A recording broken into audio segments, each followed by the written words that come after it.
భారీగా కురుస్తూ ఉన్నాయి. IMD forecast ప్రకారంగా వచ్చే 24 గంటలు కూడా మనకి హెవీ రెయిన్ఫాల్ మనము ఎక్స్పెక్ట్ చేయొచ్చు అని వాళ్ళు చెప్తా ఉన్నారు.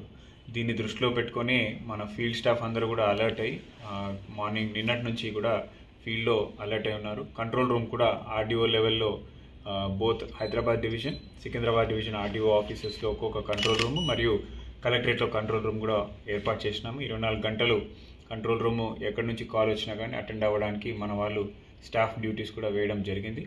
దీంతో పాటుగా అన్ని మండలాల్లో తహసీల్దార్లు మరియు డీటీలు, ఆర్డీఓలు అందరూ కూడా ఫీల్డ్లో ఎప్పటికప్పుడు మానిటర్ చేస్తూ ఉన్నారు.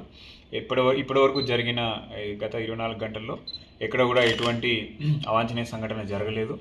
అక్కడక్కడ కొన్ని చెట్లు పడిపోవడం, అదేవిధంగా కొన్ని 2 వాల్ కొలాప్స్ అయింది కూడా బహదూర్పురాలో చూసినాం. కానీ అక్కడ ఎవరికి ప్రాణ నష్టం జరగలేదు.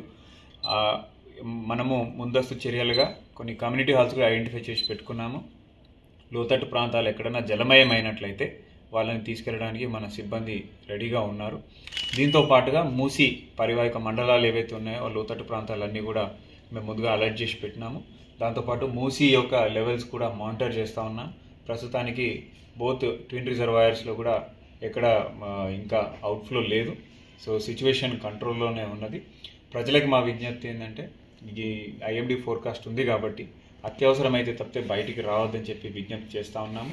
మళ్ళీ నార్మల్గా సిచ్యువేషన్ అయ్యేంత వరకు వాళ్ళు ఇంటి పట్టునే ఉండాలని చెప్పేసి వాళ్ళందరినీ కోరుతా ఉన్నాం. అదేవిధంగా ఆల్రెడీ స్కూల్స్కి హైదరాబాద్ జిల్లాలో హాలిడే నిన్ననే డిక్లేర్ చేసినాము.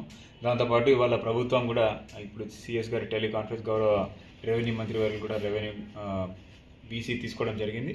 సో దాంట్లో భాగంగా హైదరాబాద్ జిల్లాలో ఉన్నటువంటి ఈ ఫోర్కాస్ట్ ఎక్కువ ఉంది కాబట్టి సేఫ్టీ దృష్టిలో పెట్టుకొని రేపు అన్ని విద్యా సంస్థలకి కూడా హైదరాబాద్ జిల్లా పరిధిలో సెలవు ప్రకటించడం జరిగింది. కాబట్టి పబ్లిక్ అందరూ కూడా సహకరించాల్సిందిగా, మన ఫీల్డ్లో ఉన్నటువంటి స్టాఫ్ అందరికీ కూడా సహకరించవలసిందిగా కోరుతా ఉన్నాను.